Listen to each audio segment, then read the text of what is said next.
Olá, queridos, a graça e a paz do Senhor Jesus. Começamos o 10º episódio do nosso WECcast, desta feita com o irmão Cledson aqui do meu lado, o Felipe lá na técnica e também a missionária Silvia Letícia. A missionária também é psicóloga, né? É a mãe do Emanuel, a esposa do Josenildo. Seja bem-vinda, minha irmã. Muito obrigada pelo privilégio. Estou aqui muito feliz, né, dessa oportunidade e vai ser um momento muito agradável. Glória a Deus. Cledson, suas palavras iniciais. Amém. Graça e paz, povo de Deus, dando pontapé de novo em mais um episódio. Espero que você continue continue nos acompanhando, assistindo essa história da WECcast. Não se esqueça, inscreva no canal e ative o nosso sino para que novos vídeos possam ser lançados na plataforma, você esteja por dentro da história da WECcast. O Salmo 121 diz: eleva os meus olhos para os montes, de onde me virá o socorro. Em um mês onde é tratado, né, sobre o Setembro Amarelo, a prevenção do suicídio, nós falaremos aqui. E às vezes não, muitas das vezes as pessoas estão aí, né, em seus momentos de aflições, estão passando por uma situação como essa, procurando um socorro e não sabe de onde esse socorro vem. Mas tratando com a pessoa certa, que nós falaremos um pouco sobre isso, né? Ao começar aqui a minha fala, só pessoas que quase perderam a vida podem dar valor a ela. A Silvia Letícia com seu esposo, em um determinado momento da pandemia, né, passaram por dificuldades. E aí, irmã Silvia Letícia, conta um pouco, né, dessa história para nós. Então, vamos começar com o ano de 2019. Era um tempo, ainda não tínhamos a pandemia e de repente Josenildo começou a perder ritmo de trabalho. Começou com uma tosse que eu estranhei. Na época eu trabalhava em presídios, ainda trabalho, mas na época eu estava num determinado presídio e fiquei preocupada de ter trazido de repente alguma forma de contágio, sei lá, uma tuberculose, alguma coisa assim para casa. E foi por aí que a gente começou a investigar, pensando que era algo dessa ordem. E não se detectava nada, mas também não se fez nenhum raio-x logo de primeira. E aí ele começou, Josenildo, que é uma pessoa assim com altura muito boa, tipo físico muito bom, de repente começou a perder força, perder apetite, perder sono e mudar a rotina. Na época nós estávamos organizando uma mudança de casa, que hoje eu entendo que foi uma providência divina. E aí, no dia da mudança, ele quase não consegue terminar a mudança, o que foi muito surpreendente, porque ele sempre foi a pessoa muito dinâmica, muito ágil e com o uso da força sempre muito presente. E aí, de repente, para a gente encurtar aqui a história, depois de uns 2, 3 meses de estar só correndo, de estar vendo o que estava acontecendo, um dia, num desses socorros, a médica resolveu fazer um raio-x e quando ela mesma recebe o raio-x, ela olhando o raio-x, ela faz uma fala de espanto, arregala o olho e pergunta assim: meu Deus, o que é isso? Eu pensei que ela estava vendo um monstro, o que é que ela está vendo aí, né? E aí era o coração de Josenildo, que apresentava um tamanho maior do que o normal, mas não só era um coração inchado, como normalmente se fala, mas também que já estava assim, dando uma cobertura ao pulmão que eles não conseguiam visualizar o pulmão naquele raio-x. Então já foi encaminhando para emergência, já foi dizendo que era algo muito sério, muito grave, e a vida mudou completamente. Dali em diante foram quase 3 anos consecutivos de muito sofrimento, de muitos exames, de muita biópsia, de muita coisa, não se descobria o que é que estava causando, só avançava a fraqueza do coração. Mais tarde não era só uma fraqueza do coração, já tinha nome mais certo, né? Uma cardiomegalia grave, ia atingindo as outras coisas, a falta de força do coração ia atingindo os outros órgãos, então outras doenças iam acontecendo. Inclusive no Natal de 2021, acho que foi 2021, a Josenildo teve um AVC isquêmico que, dos muitos fins que os médicos anunciaram, aquele parecia ser o mais irreversível. Algumas vezes, inclusive, numa delas, o médico me chamou, o pastor Nicasso estava comigo no dia, e o médico chamou e perguntou se a gente tinha plano funerário, que já podia ir chamando, porque não havia mais o que esperar, o que fazer. Até que Deus agiu, ele voltou, e aí numa consulta, entre uma consulta e outra com o doutor André Tabosa, ele foi e fez uma orientação, disse assim, olha, não há muita expectativa, mas se você quiser tentar, existe um médico lá no Recife, hospital português, responsável pela central de transplante e tal. Se você conseguir uma consulta para pelo menos ouvir uma outra opinião, e aí eu fui atrás dos recursos, essas consultas inicialmente são particulares, são caríssimas, mas aí a gente foi e aí esse médico interessou-se pelo caso, fez com que ele fosse encaminhado para a avaliação do transplante, que logo deu positivo, tinha que ser o transplante, e a partir daí estava dito. A única coisa que conseguiria estabelecer uma melhora na qualidade de vida dele seria um transplante. E o problema era, já estávamos na pandemia, e dentre as exigências para encontrar um coração compatível com ele, estava lá a exigência de que tinha que ser uma pessoa que não tivesse tido Covid, em plena pandemia. Então, Ai, tudo era difícil. Tipo sanguíneo compatível, que o dele é o mais raro, a idade compatível, peso compatível, tudo isso e mais não ter tido Covid. Então, assim, ainda houve uma primeira tentativa de surgir um coração, o médico ligou, a gente já estava até indo, quando o médico ligou de volta e disse assim, não venha, não vai dar certo, porque além de ter tido Covid, era alcoolismo. O motivo do acidente que provocou a morte cerebral daquela pessoa foi um acidente de moto, e ele acusou a questão do álcool, tinha acusado já no cheiro, do contato com o cheiro, mas quando foram ver o nível, era um nível muito comprometido de álcool, não dava certo. E assim foram praticamente 3 anos e meio de uma espera desesperadora. Antes disso acontecer, né, de chegar ao transplante, no ano de 2020, eu comecei contando 2019, 2020, a pandemia se instalou em março. Eu, como psicóloga, trabalho com serviço essencial, tinha que trabalhar inclusive porque ele não estava trabalhando, então as coisas de casa, a vida precisava acontecer. E aí eu fui trabalhar e até o mês de outubro eu tinha escapado várias vezes de que a gente pudesse ter o contágio do Covid. O que é impressionante disso tudo é que também não podia ninguém de casa pegar, porque a gente convivia com ele. E o médico dizia o tempo todo, se pegar, morre, não tem força não. E a gente saía para trabalhar, para estudar, eu e a Emanuel, e a gente voltava para casa com medo de trazer alguma coisa e ser responsabilizado por uma fatalidade. Mas aí quando foi em outubro, 10 de outubro de 2020, eu comecei a sentir uma fadiga. Emanuel estava com sintomas de gripe, então imediatamente ligamos para Recife, para a família dele, e pedimos que levasse ele para lá um pouco, enquanto a gente viu o que estava acontecendo com a gente para a gente se recuperar. E aí eu querendo levar Emanuel, né, para a UPA, Emanuel resistindo, eu usei a desculpa do meu cansaço, bora comigo, para ver o que é que está acontecendo e tal, e aí para ir comigo ele foi.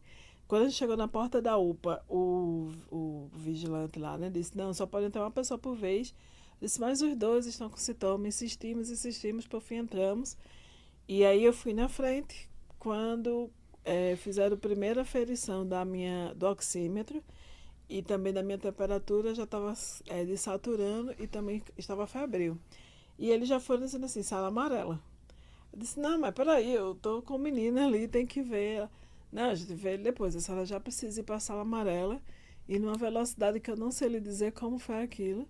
Da sala amarela eu já estava na sala vermelha e já estava perdendo a consciência e só me lembro delas tirando meus brincos, minha aliança e eu dizendo, meu filho, cadê meu filho?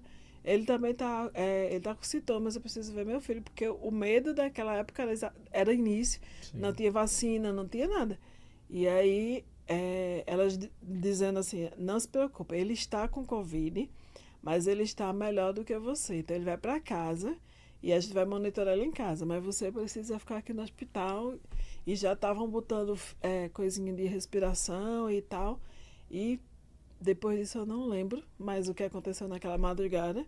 Só me lembro do outro dia de manhã, quando já estão me botando na ambulância para me transferir para o Manuel Afonso. E na entrada da ambulância, o Manuel foi lá de manhã cedinho, preocupado, né, comigo, de bicicleta, encostou lá, foi na ambulância falar comigo. A gente até brinca com esse momento, porque podia ter sido uma despedida, poderia ter sido o último momento. E eu, em vez de falar alguma coisa para me despedir dele, eu disse assim: ó, liga pro meu trabalho, avisa lá que o excesso da responsabilidade, né? Verdade. E aí dali eu não sei mais cantar nada, só acordo 32 dias depois. O que eu sei contar, o que vocês me contam, é o que está lá no prontuário, que tem mais de 1000 páginas. É o que eu tenho que saber por causa das sequelas que ficaram. Josenildo não podia saber de nada, essa informação seria demais para ele. Ele passou mal em Recife quando levaram para uma emergência lá, ele também estava com Covid, mas aí a médica do transplante, quando entraram em contato, ela mandou tirar ele do hospital, que seria pior. Disse que acompanharia ele de casa mesmo. E ele não sabia o que estava acontecendo aqui em Caruaru e ele estava lá em Recife.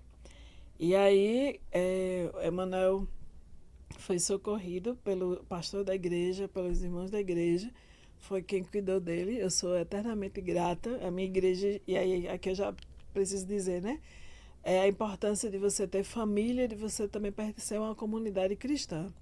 Porque na hora de uma emergência, era tudo que me preocupava, era o que estava acontecendo com meu filho.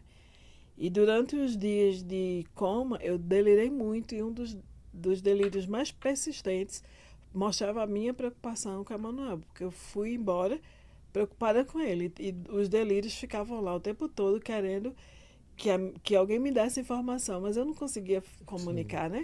Eu fui entubada, eu tenho as cicatrizes do tubo, tanto no queixo como dentro da boca. Eu fui traqueostomizada, eu tenho as cicatrizes, fora o processo da barriga, as coisas. E aí, quando eu acordei 32 dias depois, eu não sabia o que tinha acontecido. Porque eu entrei na UPA com as minhas pernas. Eu fui lá para fazer só uma verificação. E 32 dias depois eu acordo, desnuda, com gente mexendo em mim, gente estranha, barulho, muito barulho de máquina para tudo quanto é lado, um tubo na boca. Depois, quando eles me estubaram, tiveram que, segundo os relatos, eu fui estubada várias vezes. Essa última, eu estava semi-acordada, é horrível, aquela sensação de estarem tirando coisa de dentro de você. E imediatamente eu tive que sofrer a intervenção da tráqueo, que é outra invasão. Sim. Então tudo isso assim foi muito chocante, e com o relato dos médicos, que o tempo todo diziam que eu também não escapava. Então as notícias eram dadas assim às pessoas, né? Tem um vídeo, né, de uma gravação do culto lá da igreja, do dia que disseram ao pastor que daquela noite podia ficar aguardando, que provavelmente ia receber a última notícia. E aí tem uma oração dele que ficou gravada, né? A bênção da tecnologia ajuda a gente em algumas coisas. Sem dizer a igreja o que estava acontecendo, mas orando por mim, e um momento de muita comoção. Então, assim, essa experiência de lidar com a morte tem sido desafiadora. É uma coisa que ainda não passou. O transplante não é uma cura. Sim. Ele é uma ação que faz um paliativo na qualidade de vida de Josenildo. E a gente continua lutando, sabe, assim, com algumas melhoras em algumas coisas, em outras continua sendo difícil. A guerra dos vírus, a gente continua vivendo ela, todos nós, sim, né? Gripe para todo lado, virose para todo canto lado, Covid ainda é presente no mundo. Mas a gente está aqui porque até aqui nos ajudou o Senhor. Glória a Deus, glória a Deus. Podemos ver realmente um milagre, né? Que é a irmã Silvia e o irmão Josenildo. tivemos orando muito por eles, né? Que bênção tê-los vocês aqui. E então me fala o valor da vida missionária. Isso. Então, eu sempre gosto de dizer que o Setembro Amarelo não é a campanha da prevenção, combate contra o suicídio, mas é a campanha de valorização da vida. Sabe, a gente precisa falar mais do valor da vida, porque a vida está muito aparentemente irrisória de diversas formas.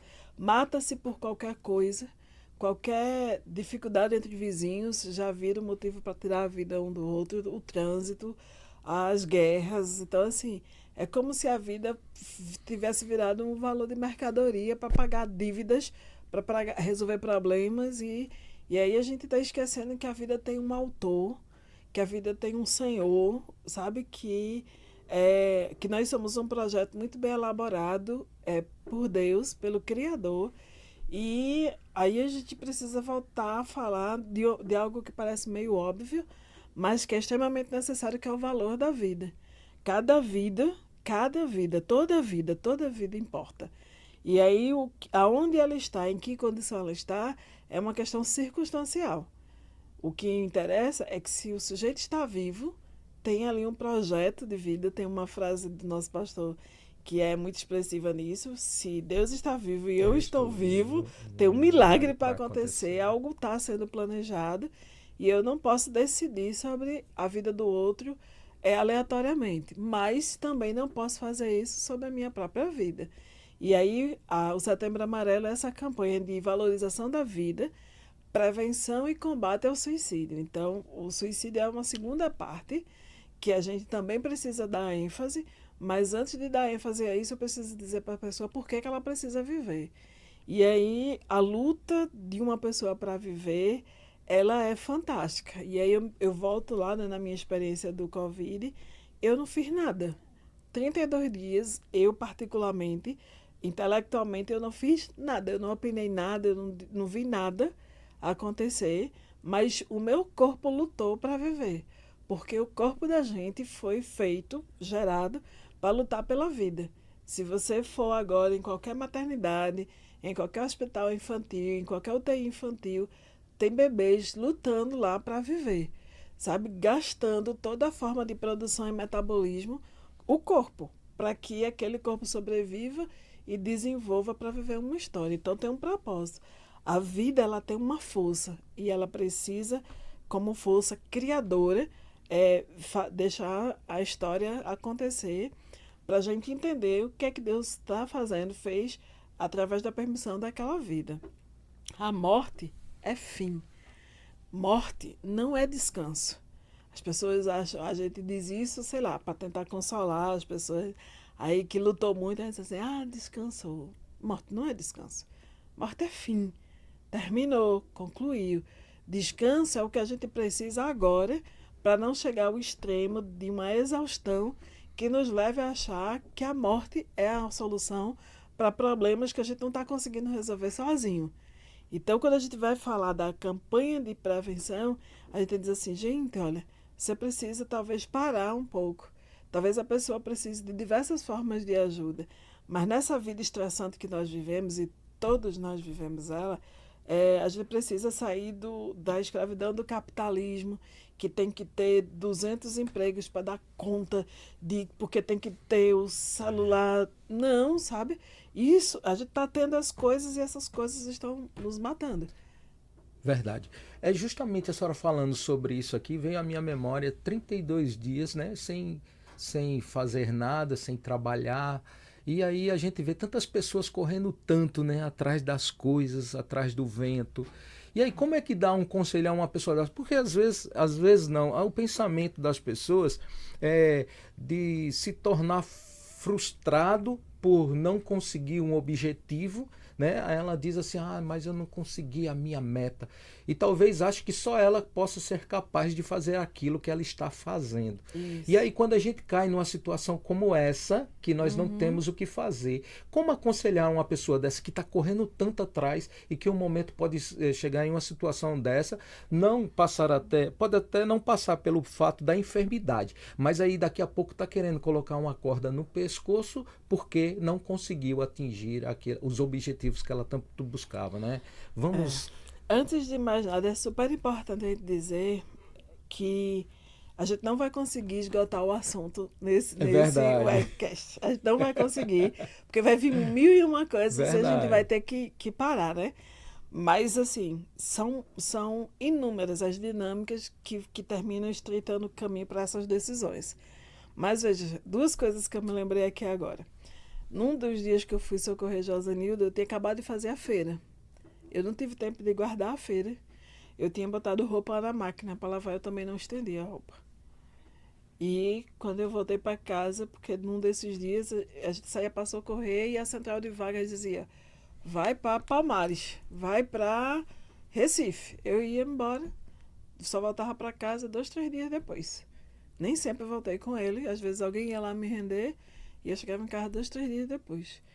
A feira, se alguém guardou, se não, sabe? Não. Foi-se embora. O mais importante tinha sido socorrer a vida que precisava ser preservada.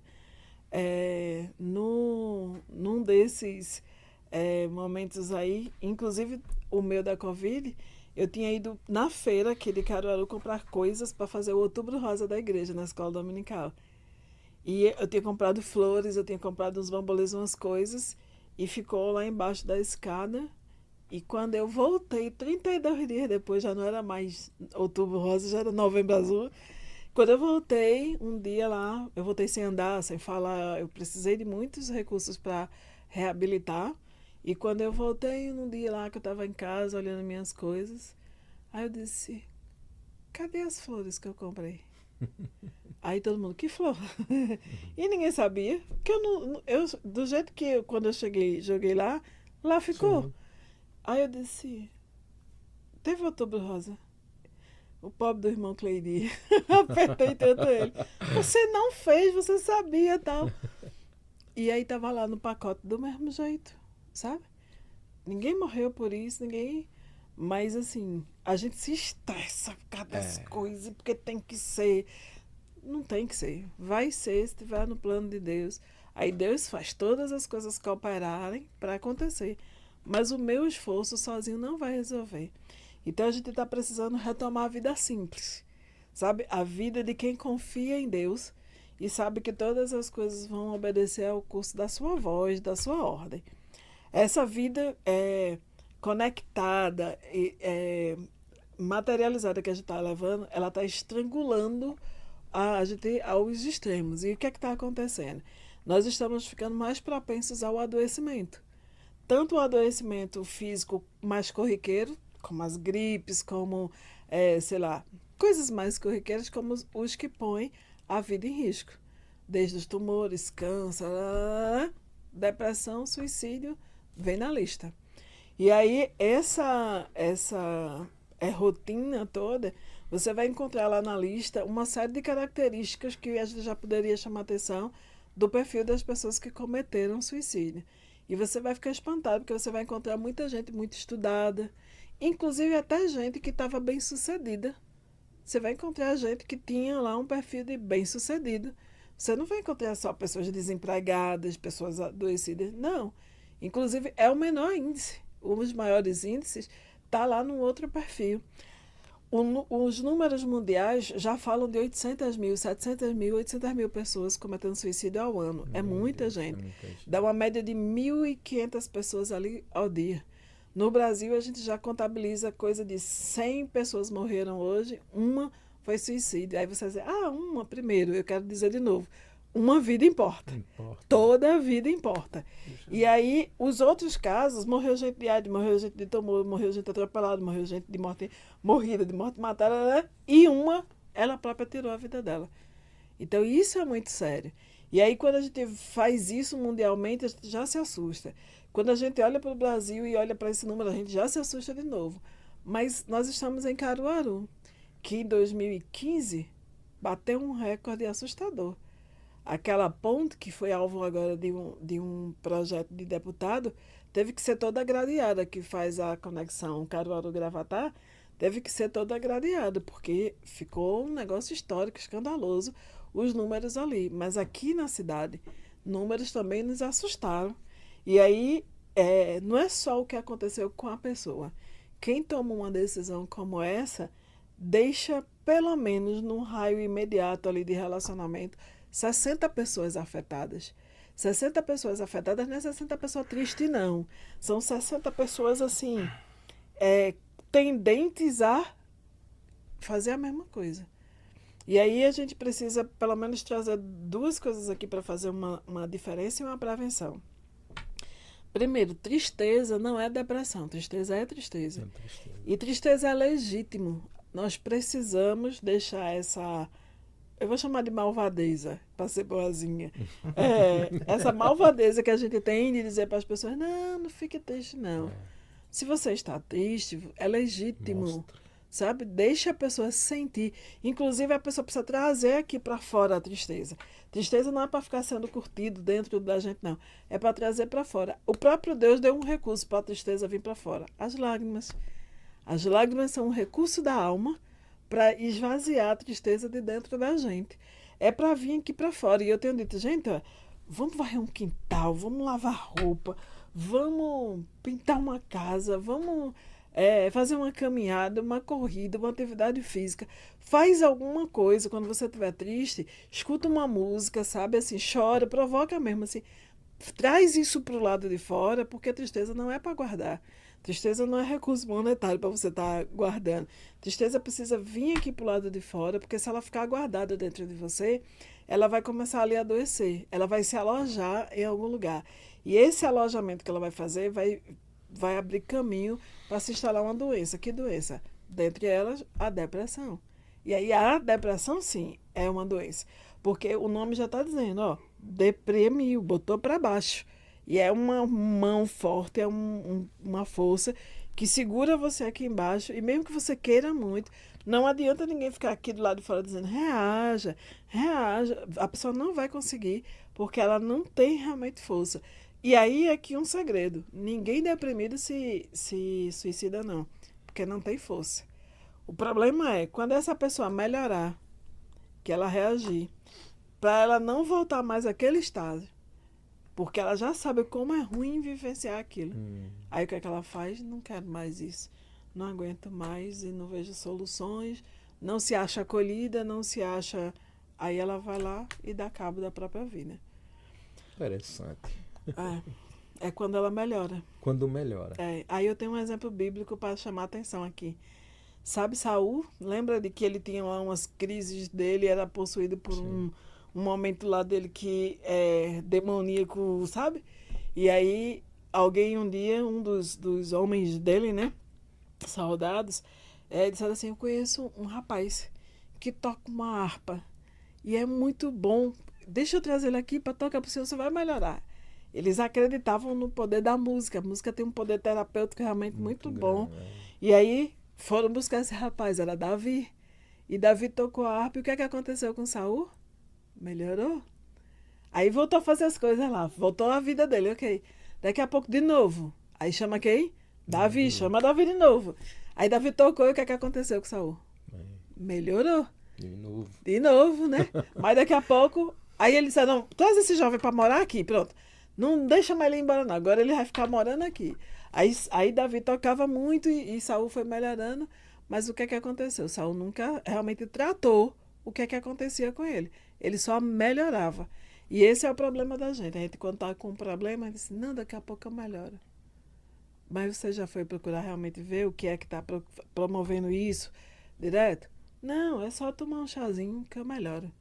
Melhorar não é resolver. Não é resolver. E aí melhora, recai. Um dia, o que é que aconteceu com Saul?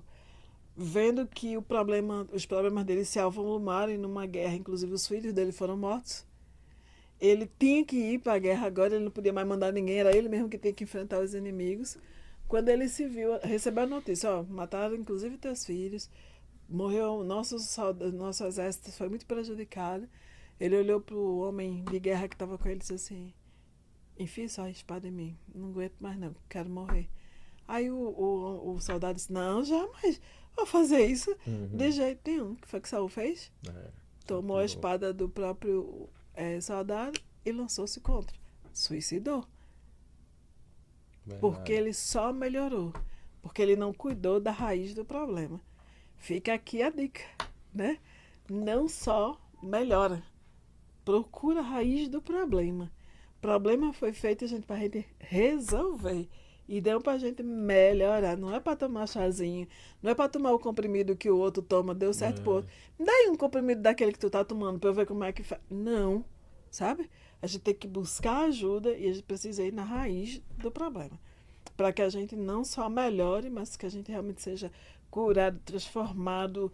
Precisa mudar? Precisa, então bora. Pois é. Como a fé e a ciência, né, podem andar juntos em relação a isso tudo, irmã? Eu vou dizer uma coisa aqui, que aí se de repente colegas psicólogos e cristãos assistirem isso aqui, eu vou arrumar um problema. Eu fico confusa porque eu ouço muita gente dizer isso pra mim assim, Silvia, eu não sei como tu consegue Conciliar, né? conciliar. As pessoas me olham e falam comigo como um extraterrestre. Então hoje eu continuo trabalhando em presídios, eu sou psicóloga em presídio. Eu já trabalhei com FUNASE, eu já trabalhei em casa de acolhimento, eu trabalho hoje com cuidados paliativos, eu faço então a entrevista de introdução dos cuidados paliativos com pacientes terminais e com pacientes que estão enfrentando alguma forma de ameaça grave da vida, então tumor, câncer, situações diversas, o envelhecimento, Alzheimer, demência e tal. Eu faço essa prestação de serviço hoje para a Unimed. E aí eu lido todos os dias com a morte, em todas as áreas de trabalho que eu estou. E aí eu não sei lidar com a morte se eu não tiver a fé que eu tenho. Não tinha como. Só que assim, eu não tenho medo da morte. Inclusive, tenho mesmo. Eu já dei uma olhada nela várias vezes. Muito de pertinho. E aí, um dos dias de Josanildo já ali, com as máquinas todas... baixando. Era o médico olhando para mim e dizendo assim, a senhora entendeu o que está acontecendo? Disse, entendi. Ele está morrendo, né? Aí o médico olhou para mim e disse... Assim, naturalmente. Tá certo, deixa eu ver o que é que Deus vai fazer. Eu já dizia assim, deixa eu ver o que é que Deus vai fazer.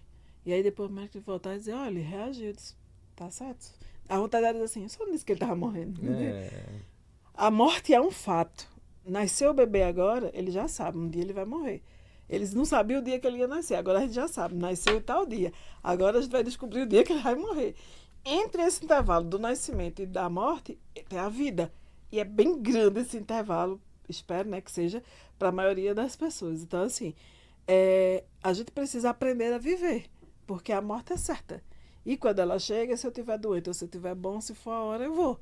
Então, assim... Ponto. Não tem nem muito o que está discutindo aqui. O problema é vamos discutir a vida. E aí a ciência, ela tem buscado os novos conhecimentos, as novas tecnologias, tudo, para que a vida aconteça, para que tudo possa promover vida. Então, eu não consigo entender como é que os cientistas não entendem, não se rendem a Deus. Porque a ciência tem limite, muitos limites. Mas, assim, Deus vai lá e ultrapassa todos. E está aí, notório, com vários testemunhos, vários casos, várias situações para a gente já ter visto isso. Então, a fé e a ciência, os artigos sobre isso são belíssimos, exatamente para mostrar para a gente que ele supera todos os limites da ciência, porque ele é o Deus da ciência. Cada médico é especialista em uma área, cada profissional é especialista de uma área. E ele é o especialista por excelência, ele é o senhor de todas. Então, assim, não sei qual é a dificuldade. Eu não tenho, mas, assim, sabe? Então, assim, eu vou lidando com as coisas, eu não entendo tudo, nem quero. Não quero, sabe? Assim, eu já cheguei no nível de dizer assim, o que eu já sei já me traz muito sofrimento. Então, já tá bom, não sei porque tem gente que tem esse desejo de achar que sabe tudo, de que tem explicação para tudo. Quando a gente tenta ter muita explicação, a gente termina se perdendo. Então, o que é que eu tenho feito? Esse mês foi muito intenso. Em todos os lugares que eu trabalho, em todos os lugares que eu convivo, em todas as situações que eu fui convidada, eu fui falar da vida. Eu me detive em falar da vida. E, por fim, dizer assim, então, por favor, na hora que você tiver com dificuldade, não tira a tua vida. Ela tem valor. Aí eu vou lá e falo do suicídio. Mas ele é o último pedacinho da fala, porque ele não é o mais importante.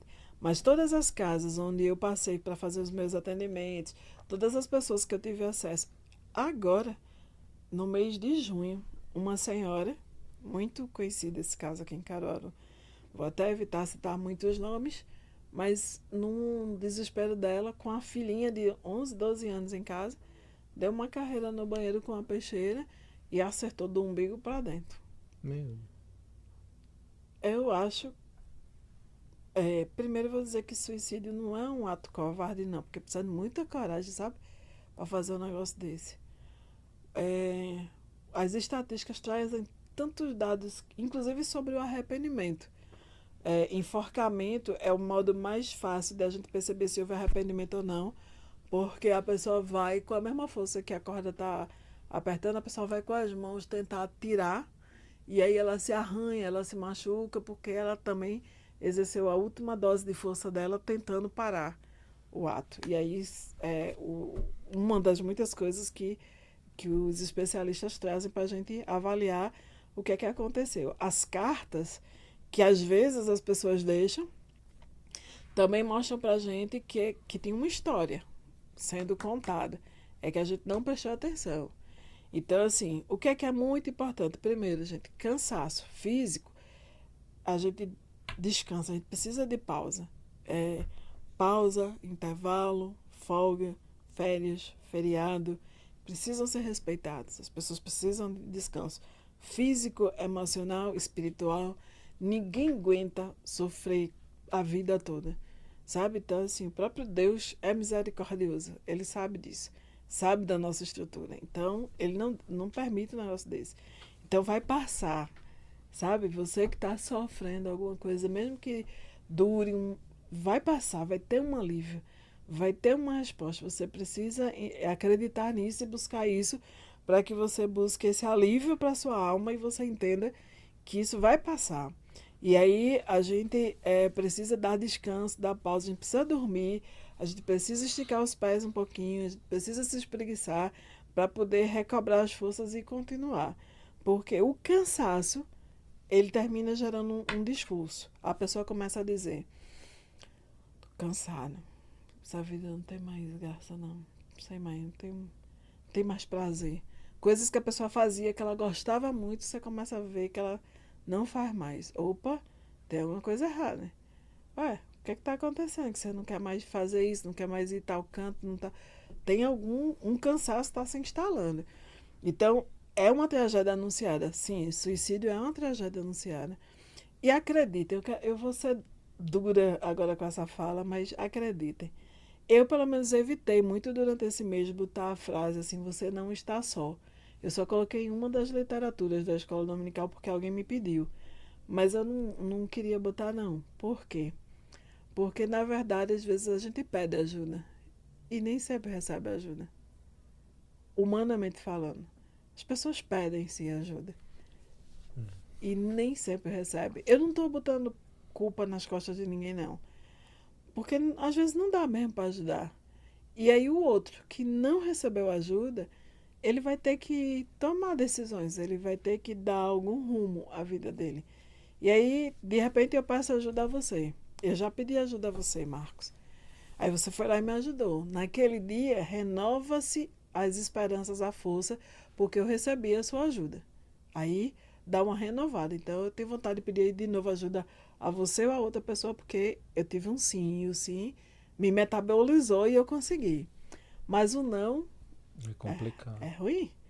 Você, primeiro, se for uma pessoa feito eu, que tem a maior dificuldade do mundo de pedir ajuda, eu, para ajudar os outros, eu faço, eu ponho a cuia na mão e saio pedindo para todo mundo. Sim. Mas para mim, eu não sei pedir.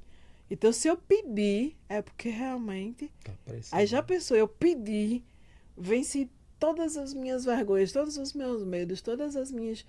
E levei um não, eu não peço de novo. Nem a você e vai ser difícil pedir a outra pessoa. Se eu pedir a você, foi porque eu confiei muito, alguma coisa eu achava que ia dar certo com você. E se é a você que eu confiei, eu levei não, eu vou pedir a outra pessoa. Ou seja, se a pessoa lhe procurar, é porque ela confia em Isso, você. Não é isso. verdade? É. E aí, assim, e talvez você seja a porta de saída para ela sair da escuridão, do terror que ela está vivendo. Aí a gente diz assim, você não está só. Só a pessoa sabe o quanto ela está se sentindo só, o quanto ela já tentou, o quanto ela já deu dica e ninguém prestou atenção. Então, assim, sim, suicídio acontece, sim. É avisado, sim. Tenta-se uma vez, tenta-se duas, tenta-se três. Infelizmente, a frase que eu vou dizer é até errada, mas é assim que se diz, até alcançar sucesso. E senhora Silvia Letícia, bem um ênfase aí nessa sua fala, eu acompanhei o seu processo de reabilitação e não sou doutor nem nada para fazer uma análise completa, mas a cada dia, né, você sempre postava uma ação diferente, uma fisioterapia, uns processos que você tinha que passar e realmente, né, por ordem médica, teria que ser cumpridas para que você pudesse para que você pudesse se colocar num processo de evolução. E eu achei assim, eu até perguntei assim, eu digo, o que motiva a missionária Silvia Letícia e passar por tudo isso e continuar? Porque uma fisioterapia e o processo de reabilitação de uma COVID, isso não determina de pessoas para pessoas, são diferentes. Uma pessoa ela vai demorar mais tempo, outra pessoa vai demorar menos tempo. Mas isso vai de acordo com a ordem médica do tempo que vai ficar, da evolução, se realmente está evoluindo. O que foi que motivou a estar todos os dias fazendo todos aqueles processos que não era fácil, né? Mesmo não tendo um conhecimento médico específico, mas eu só em olhar assim, as atividades que você postava, tanto no seu Instagram como nas redes sociais, já dava para notar assim, que realmente não era tão fácil, né? Tá ali no dia a dia, sempre tá se motivando a se acordar. E assim, são as dificuldades que às vezes ninguém sabe quando a pessoa passa o relato de como é que é e a motivação que você tem que estar ali sabendo e crendo que você vai dar certo lá na frente. Durante o coma, um dos pesadelos, um dos delírios que eu tinha era que Josenildo morria e Emanuel também. Minha mãe também. E foi muito ruim vivenciar aquele pesadelo e não conseguir acordar. Quem já teve pesadelo e tentou acordar sabe disso. E eu não conseguia acordar. Tem até um episódio do irmão Fábio indo no hospital e pegando o celular dele, fazendo uma videochamada para me ver Emanuel. Eu ainda estava entre muitas drogas. E ele, quando mostrou Emanuel, disse que eu olhei para aquele celular dele e virei o rosto. E fechei os olhos, aliás. Virei os olhos para cá e não quis ver. E Fábio ficou até preocupado se tinha tido algum problema entre eu e Emanuel, porque ele me mostrou do meu filho. E eu não quis ver. E quando eu acordei foi horrível, porque eu não tinha ninguém conhecido que me contasse o que estava acontecendo. Então eu estava acordada no meio de um monte de gente estranha, inclusive com acho que um dia de diferença. Morreu uma mulher do meu lado e ela já tinha também superado a Covid, mas ela decidiu não lutar. Assim que a gente vai reabilitando na UTI, eles vão mudando a forma de alimentação e inclusive da medicação também. E a medicação dela via oral, ela vomitava, ela não ajudava. E aí, quando ela faleceu, que os fisioterapeutas foram comunicar ao médico, quando o médico chegou, que os fisioterapeutas tinham terminado de tentar reanimá-la, aí o fisio disse para o médico, né, ela morreu. Aí o médico disse, morreu não, né? Ela se matou, né? Porque ela não quis mais, porque ela da Covid ela escapou. Mas depois, ao restante do processo, ela não cooperou. E aquilo me chamou a atenção. Só que eu não entendia o que estava acontecendo, não sabia onde é que eu estava. E eu ficava perguntando assim, por que não vem ninguém me visitar aqui? Puxa, cadê o pessoal da igreja? O povo não gosta de mim. Não vem ninguém me visitar, não. Cadê Emanuel? Cadê Josenildo? Cadê o pessoal da igreja? O que está acontecendo? E nada. E aí eu tenho que registrar o nome do doutor Everton, porque o doutor Everton foi uma pessoa que entrou na história da gente por causa do Josenildo. E quando ele soube que eu tinha acordado, terminou o plantão dele no hospital. Ele não era lá do hospital hospitaleiro, mas terminou o plantão dele no hospital. E ele foi até lá na UTI, porque ele conhecia a médica do plantão e eles se comunicaram e ela avisou para ele, ela acordou e ele foi lá. E foi o Dr. Everton que conseguiu me atualizar. Dizer, olha, você está no hospital, aconteceu isso. Foi ele que me disse tudo, né? Você não pode receber visitas, não é que o povo não queira ver. Foi ele que acalmou, assim. Acalmou seu coração, não foi? E aí eu perguntei a ele, né? Cadê Josenilda? E ele disse, eu disse a ele o que eu tinha visto no sonho. Eu perguntei, cadê Josenilda? Ele disse, Josenilda tá bem. Eu disse, ele fez o transplante. Vê a noção, que eu estava sem noção de tempo, de nada. Ele fez o transplante e ele disse, não, mas ele tá bem. Cadê Emanuel? Tá bem, Emanuel tá em casa, daqui a pouco você vai falar com ele, vai ter chamada de... Mas tá bem, e foi quem me acalmou, né? A partir dali eu fiquei vendo as coisas acontecerem naquela UTI. E aí eu perguntava assim, por que ninguém veio me visitar? Por que ninguém canta um hino aqui? Por que não tem uma palavra? Sabe, eu passei, o tempo que eu passei na UTI, eu não escutei um hino de crente.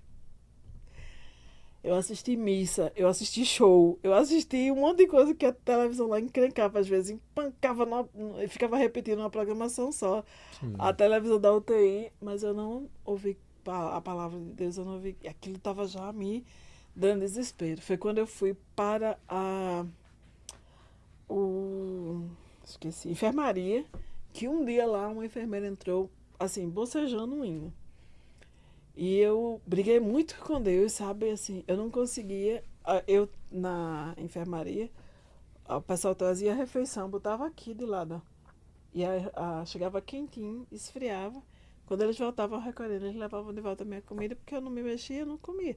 Se alguém tivesse bondade de ir lá botar na minha boca, aí tudo bem, senão eu ficava sem comer.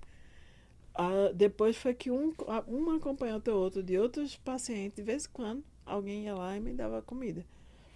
Aquilo, sabe, doeu, foi uma experiência, assim, horrível. Não foi autorizado acompanhante para mim. E se fosse, quem iria? Plena pandemia, quem queria estar trancado dentro de um hospital? Não tinha muito quem chamar. Aí, de novo, o Dr. Everton foi a minha salvação, que foi lá e conseguiu intervir, conseguir minha alta para mim ir para casa. Para mim ir para casa, foi o dia 13 de novembro de 2020, uma sexta-feira. Foi uma sexta-feira, literalmente 13. A alta foi dada de manhã, mas só me liberaram de noite. Mas, finalmente, quando os maqueiros desceram com a minha máquina, que foi chegando ali naquela área debaixo do hospital, que eu vi, não só Emanuel, mas vi os irmãos da igreja, especialmente as irmãs da igreja que foram me buscar. Meu Deus do céu, sabe assim, a vida voltava a ter sentido. Para me botar dentro do carro foi uma dificuldade, mas ao mesmo tempo foi uma anarquia, uma festa, porque eu tinha que entrar naquele carro de qualquer jeito. As mulheres foram me buscar dirigindo, você não tem ideia não do que foi. Quando chegou na frente de casa, manda chamar os homens, tudinho, que tinha que me ajudar a sair dentro do carro e subir aquela escada. Os irmãos foram que me botaram no braço, no meio do caminho, caíram comigo. Mas tá tudo bem, tá tudo feliz. Eu tô chegando em casa, tá uma maravilha. Fica aqui o registro, quem me deu o primeiro banho depois que eu cheguei do hospital, que foi a irmã Fabiana, com aquela tranquilidade de vida que é. Fabiana do Renascer, é aquela pessoa bem sossegada, né? Glória! Mas estava lá, tinha muitos outros irmãos que levaram sopinha, que levaram suquinho, sabe?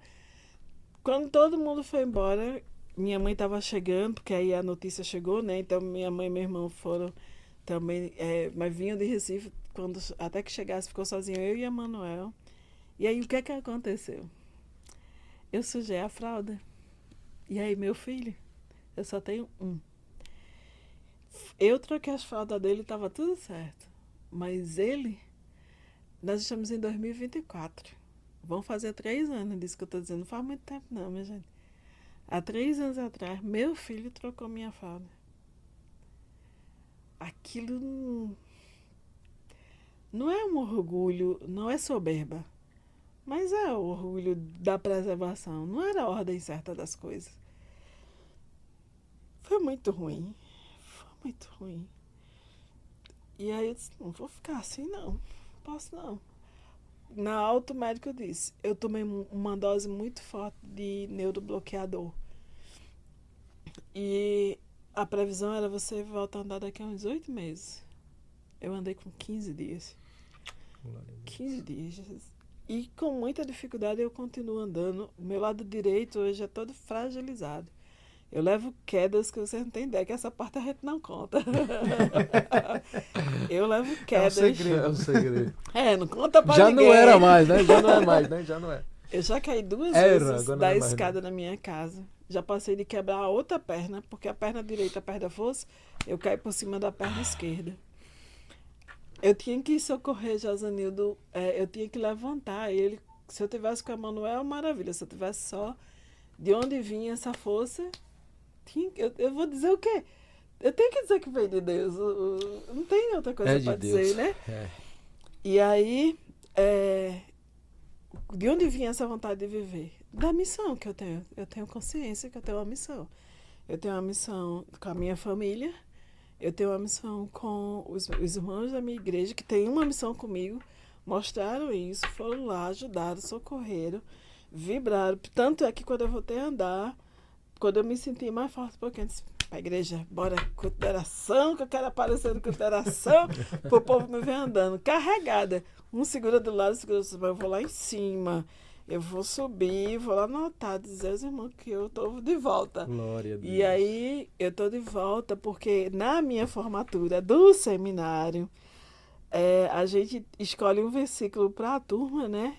E esse versículo passa a ser a verdade da sua vida. E o meu versículo acho que é 2 Coríntios, se eu não lembrar tudo aqui agora, mas que diz que de muito boa vontade eu vou me gastar pela obra do Senhor. 2 Coríntios 12:15, quando Paulo diz assim, eu de muito boa vontade gastarei e me deixarei gastar pelas vossas almas, ainda que, amando-vos cada vez mais, eu seja menos amada. Mas eu tenho um voto, eu tenho uma consagração, eu fui ao altar e fiz promessas a Deus e eu tenho essas promessas para cumprir. E assim eu vivo. Não vivo vida feliz nem perfeita, mas eu vivo para cumprir uma missão, com família, com sociedade, sabe? Cada paciente meu, a minha paciente mais velha hoje, ela tem 102 anos. Você acha que eu tenho direito de parar de viver com 50, se ela tá lá com 102? E aí, ela já tá bem assim, sabe assim, bem devagarinho. Mas às vezes a gente tá lá conversando e ela solta as pérolas dela e mostra pra gente que ainda tem vida ali. Querendo melhorar, né? Ensinando a gente, trazendo um sorriso lindo, não tem mais um dente na boca, mas tem o sorriso mais lindo que eu já vi, o olharzinho mais expressivo. A maior parte do tempo, quem tem Alzheimer, infelizmente, né? A maior parte do tempo fica com os olhinhos fechados, é um sono que não é sono, sabe? Mas é um pulsar já mais lentozinho e tal. Mas de repente, quando ela abre o olhão assim, que olha pra gente e faz, eu tô aqui, hoje é bom demais ver aquilo. E aí eu trabalho com a vida, como eu não vou querer viver? Né? Assim, então a gente precisa entender que todos nós temos uma missão, todos nós precisamos cumprir essa missão. E um dia nós vamos dar conta dela, um dia nós vamos chegar diante do Criador de todas as coisas e ele vai perguntar, certo, e aí, você fez o quê com tudo que eu lhe dei, com tudo que eu lhe ensinei, com tudo que eu permiti você alcançar? Você fez o quê com tudo isso? Aí eu vou dizer o quê? Né? É bom todos nós lembrarmos disso. E nós temos aqui uma missão. E essa missão é de levar para vocês histórias incríveis como essa, como a fé em Deus, né? Pode nos mover mais adiante. Nós queremos aqui agradecer aos nossos parceiros que contribuem para que cada episódio esteja indo ao ar. Cadochinha Baby, no nome do irmão Paulo e da irmã Jo. Detroit Financiamento, no nome do Júnior. O Iron Sublimação, no nome do Cledson. A Stone, no nome de Cleidira. A Care Solution, no nome de Marcos e Lucas. O FB Planejados, do irmão Fábio Balbino. GM Malhas, de George Manuela. O MP Distribuidoras de Água Mineral Santa Joana, do nosso irmão Paulo Cipriano. E J. Mendes, construção do nosso irmão Jean. Que vocês recebam do Senhor todas as bênçãos do mundo possíveis, porque vocês podem ter certeza que vocês estão fazendo o ID do Senhor, fazendo com que essas mensagens, né, que podem trazer renovação, restauração, possa chegar a alguém. E só está chegando porque você acreditou no nosso trabalho aqui. Porque sem a ajuda financeira de vocês, nós não poderíamos estar aqui. Que Deus abençoe a cada um de vocês, em nome de Jesus. Bom, dando continuidade, né, a tudo isso, e aí às vezes a gente quer ser mais forte do que a gente é, né? Isso, missionária. Nós podemos ver alguns exemplos na Bíblia, como o próprio Tiago diz que Elias, né, era um homem, né, suscetível às mesmas paixões. nas mesmas que nós, seres humanos comuns. E como mostrar isso para as pessoas, né? Porque ele foi lá para a caverna, passou por um tempo difícil. Diga aí, dê a sua palavra, que um homem de Deus passou por uma situação que nós também podemos fazer. E às vezes a gente não quer estar se escondendo, às vezes até passando com vergonha de algo. Não, porque o que vão achar de mim, o que vão dizer da minha pessoa, e acaba tomando outro rumo, né? E às vezes acontecendo o que acontece muitas das vezes. Então, aqui nesse momento junto conosco está o Marcos, o Cledson, Felipe, Josanildo, Silvia. Tem uma imensidão de pessoas que estão aí do outro lado nos assistindo. Você tem um nome. Você tem uma história. Você é uma obra-prima das mãos do Senhor. Ele te criou com objetivo próprio específico. Você não precisa querer ser outra pessoa. Você não precisa querer imitar ninguém. Eclesiastes nos traz uma reflexão que eu também amo, que diz assim: aquilo que vier às tuas mãos para fazer, faze conforme as tuas forças. Aí depois faz outro alerta, ele ainda diz: porque para a sepultura, para onde tu vais, eu estou dizendo a você que você vai morrer. Não é hoje não, mas você vai morrer. Então, para a sepultura, onde tu vais, não há obra, não há o que fazer lá. O que a gente tem para fazer é aqui. Mas não é para imitar ninguém, não é para invejar ninguém, não é para querer alcançar padrões de ninguém. Eu amo as Coreias, Coreia do Sul e Coreia do Norte. Eu oro por aqueles países, eu estudo, eu gosto da cultura, eu gosto de muita coisa lá. Mas tem uma coisa que me entristece profundamente, é o nível que eles estabeleceram para que... eu entendo porque eles fizeram isso, mas é muito pesado. Porque o fracasso é algo que não é suportado por eles. Então, quando eles fracassam, eles optam pelo suicídio. Porque não se admite um jovem que não alcançou determinado padrão. Eles têm um padrão tão elevado. É bom? É. Por exemplo, um jovem de 25 anos na Coreia já tem mestrado. Como assim? Sabe assim, eles estão... Mas está lá no programa de governo, não está só no discurso da família, não. Está no programa de governo. Então, é toda uma nação trabalhando com um propósito. No entanto, fracassar para eles é motivo de colocar a pessoa na lixeira, e aí ela não suportando isso, ela tira a sua própria vida. Isso é pesado. Então, assim, é para você fazer a sua história conforme as suas forças.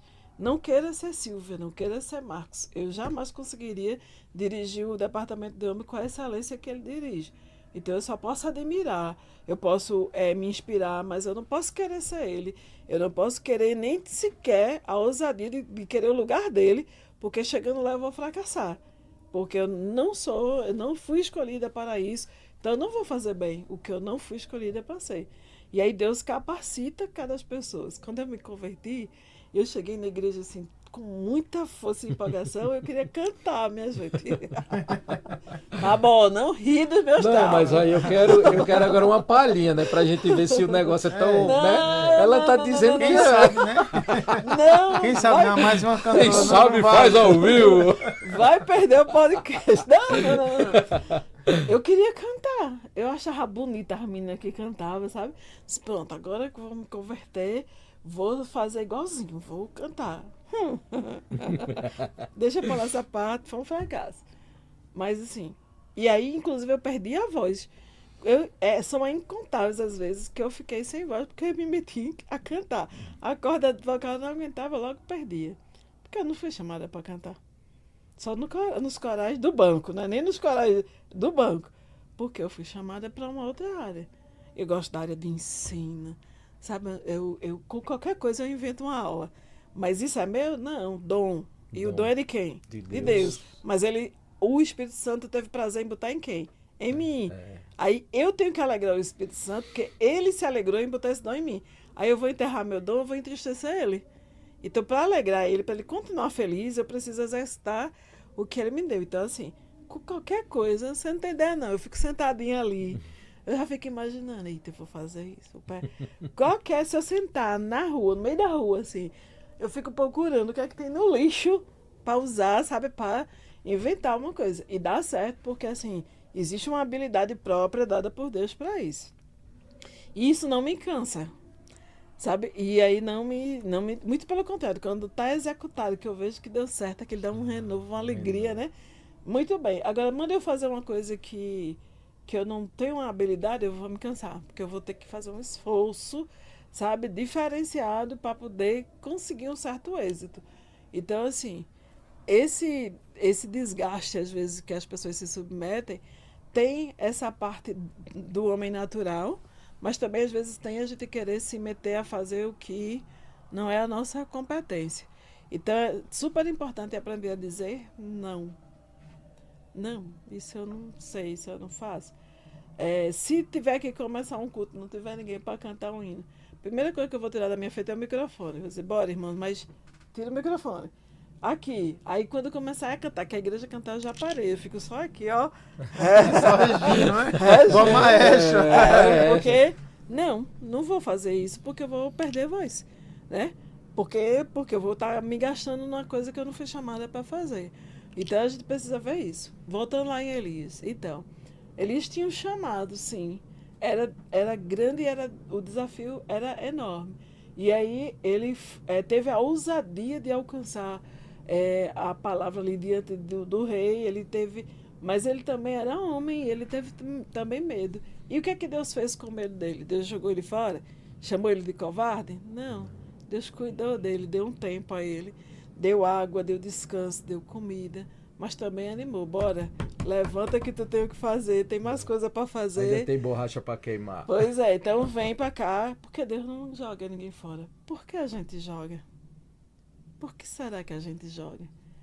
Nós somos tão tiranos com o outro, como nós somos também com nós mesmos. Por isso que o suicídio é um problema. Isso é tirania contra si mesmo. Sabe assim, nós não somos perfeitos. E graças a Deus pela nossa imperfeição. Perfeito é Ele. E ainda assim, Ele nos amou primeiro. Glória Gente, a Deus. estamos chegando agora ao final do nosso podcast. Bom seria estarmos por aqui mais tempo, mas o tempo, infelizmente, Acabou! acabou. Então, eu vou fazer feito o sobrinho da minha esposa, que ele diz, é tão bom. Agora ele aprendeu a dizer é tão bom, o filho de Rebeca. Estamos chegando no final, certo? Quero agradecer a presença da ilustre missionária Silvia Letícia por estar aqui contribuindo com a história da UECCast, juntamente com seu esposo. Deus possa abençoar as vossas vidas. Também agradecer a oportunidade de estar somando para o reino de Deus com o presbítero Marcos, a confiança, e também com o nosso irmão Fábio, o nosso irmão Felipe, ali na técnica, no controle de todas as coisas. Amém. Eu termino a minha fala com mais alguns versos do Salmo 121. Vem a dúvida, a pergunta, mas depois vem a resposta. Quando ele mesmo olha para si e diz, não depende de mim, depende que eu busque ajuda. O meu socorro vem do Senhor, Amém. Que fez os céus e que fez a terra. Ele não permitirá que os meus pés vacilem, não dormitará aquele que te guarda. Amém. Ele tem nos guardado, Ele tem te guardado. Amém? Irmã Silvia, eu também aqui quero deixar a minha gratidão a Deus por esse momento tão especial. Como foi bom aprendermos, né, nesse dia, e que as pessoas possam ali trazer para suas vidas todo esse testemunho, toda essa fala, e possam levar adiante, entendendo que elas às vezes estarão só, mas que é necessário buscar ajuda, né? Uhum. E aqueles que as pessoas chegarem e forem solicitados com ajuda, que estejam com os braços abertos, porque é melhor dar, né, do que Isso. receber. Uhum. Suas palavras finais. Então, viver vale a pena. Nenhum fracasso será definitivo enquanto a gente estiver em vida. Agora, se eu optar pela morte, acabou-se. E aí a última cena vai ser uma cena de um fracasso. Porque o suicídio é um atestado de um fracasso. E você nem esperou pelo dia seguinte. Ele sempre pode ser melhor, pode ser diferente. Então fica aqui, sabe, o nosso desejo de que essas palavras, essas reflexões, esse momento te traga vontade de viver. Se precisar de ajuda, pede ajuda, busca ajuda, sabe, ajuda família, amigo, a igreja, médico, sabe, profissionais de saúde. Faz tudo, tudo, e você vai ver, você vai encontrar. Existe sim a luz do final do túnel, existe sim a alegria que se renova a cada manhã, existe sim uma nova chance. O fim não nos pertence, ele é quem sabe qual vai ser o último dia. Enquanto isso, viva! Viva! Irmãos, eu quero aqui também deixar uma fala para uma pessoa que é muito especial para nós. Essa pessoa está do outro lado da câmera ali, não quis aparecer, mas nós amamos de coração. Justamente, é um testemunho vivo. Testemunho de Deus, vivo. por onde ele anda, É. as pessoas contemplam a glória de Deus na sua vida. Josenildo, que Deus te abençoe, meu irmão. Amo sua vida, viu? Amém. Grande abraço a todos. Olhe, não esqueça, Deus não procura capacitados, ele capacita aquele que se disponibiliza a fazer algo por ele. Deus te abençoe, um grande abraço e até o próximo episódio. Amém. Glória a Deus.